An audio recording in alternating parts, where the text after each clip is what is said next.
What's up, guys? It is Olin back with another fight card recap slash episode of MMAnomaly. Thank you guys for tuning in again. Appreciate you watching. This episode is about UFC 272. In my opinion, it was a fantastic fight card from top to bottom.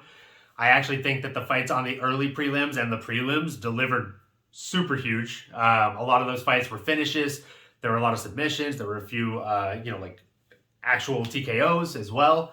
One of the biggest TKOs I want to shout out on the prelims was Jalen Turner going against Jamie Malarkey.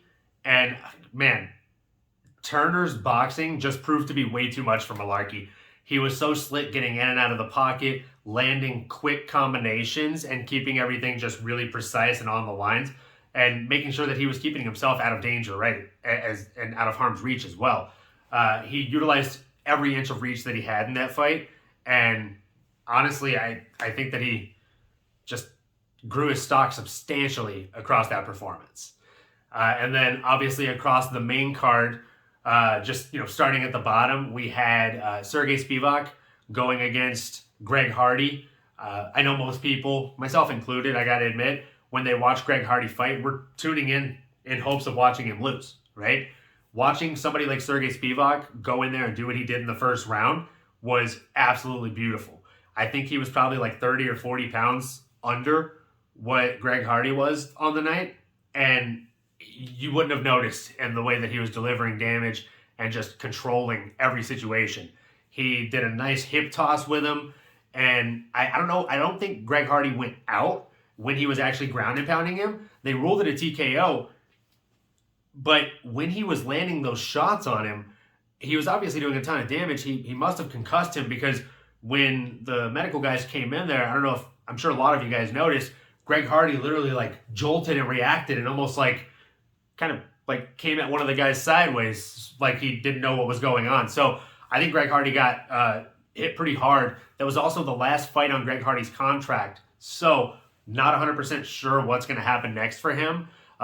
Maybe the UFC gives him another shot. Maybe they sign him to like a 1 or a 2 fight deal and see if he can pull off some more wins. I know this was his third loss in a row, I believe. And I mean, he hasn't improved. He can knock people out that stand in front of him, but if you're giving him, top 10, top 15 opponents, there's just not a lot of room for him to succeed. These guys have good footwork or great grappling, or they're just as strong and durable as he is. So the things that he brings to the table are highly negated in those situations against those top 10 or 15 opponents. So maybe he gets re-signed to the UFC. I personally doubt it. I think maybe he ends up going to Bare Knuckle FC, BKFC, and joins that kind of a spectacle, or maybe even Triller. We'll see, though. We'll see what happens next for him there. And then, of course, we had Kevin Holland going up against Cowboy Oliveira, the Brazilian cowboy, as some like to call him. So basically, it was looking really bad for Kevin in the first round. He ended up getting taken down, I believe, twice, and almost got choked out.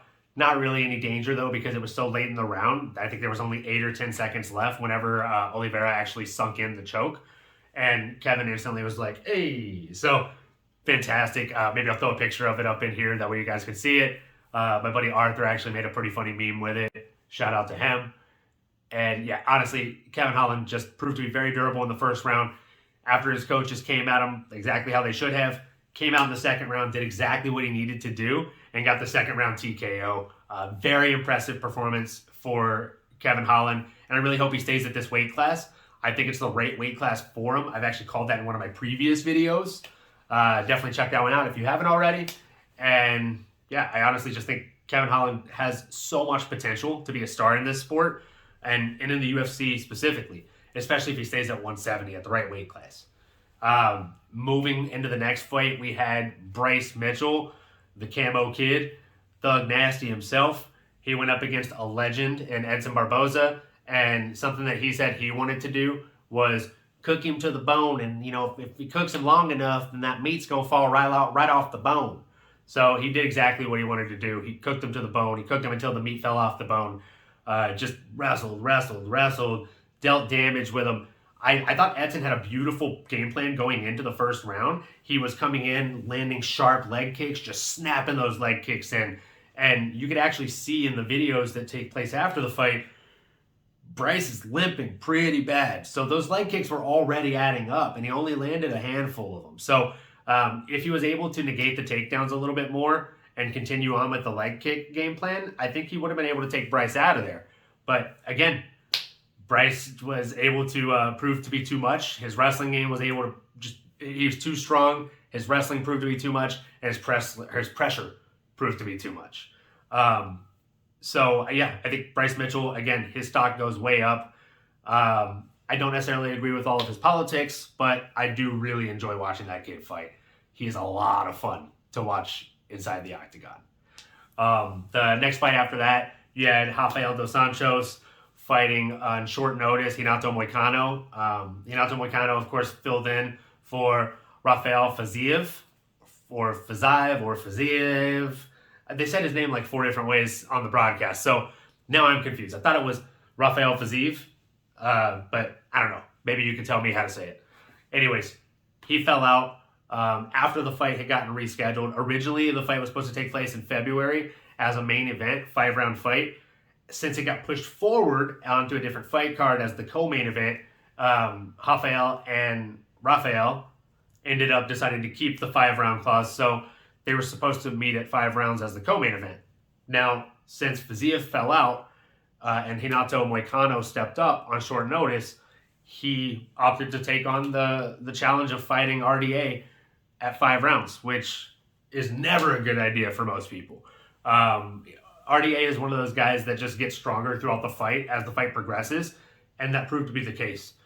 There were numerous times where that fight could have and should have been stopped, probably, and it got to a point to where RDA was actually seemingly throwing smaller shots, pulling his punches, and just kind of trying to point fight. He actually got tagged quite a few times there in the last minute and a half because he was pumping the brakes and taking it easy on his opponent.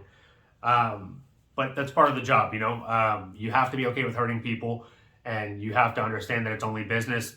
You'll buy him a shot after the fight. Incredible performance by RDA, that being said, and I tip my hat to him. Just fantastic job. I would love to see him fight Islam Makhachev. I think that'd be a fantastic fight, but I do also think that Islam has earned his title shot, so we'll see what happens there. And then moving into the main event / fight of the night winner, we had Colby Chaos Covington facing off against his frenemy, or friend turned enemy, Jorge Gamebred Masvidal, or as his friends apparently call him, Georgie. So that fight went pretty much exactly as I thought it would go. Colby Covington's pressure, both on the feet and in the wrestling department, proved to be way too much, and they broke Jorge down across the fight.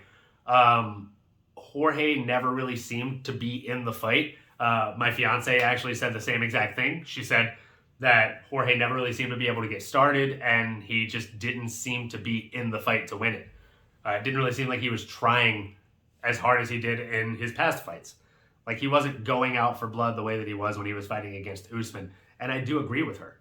That does also go to say something about Colby Covington's wrestling and pressure and stand-up.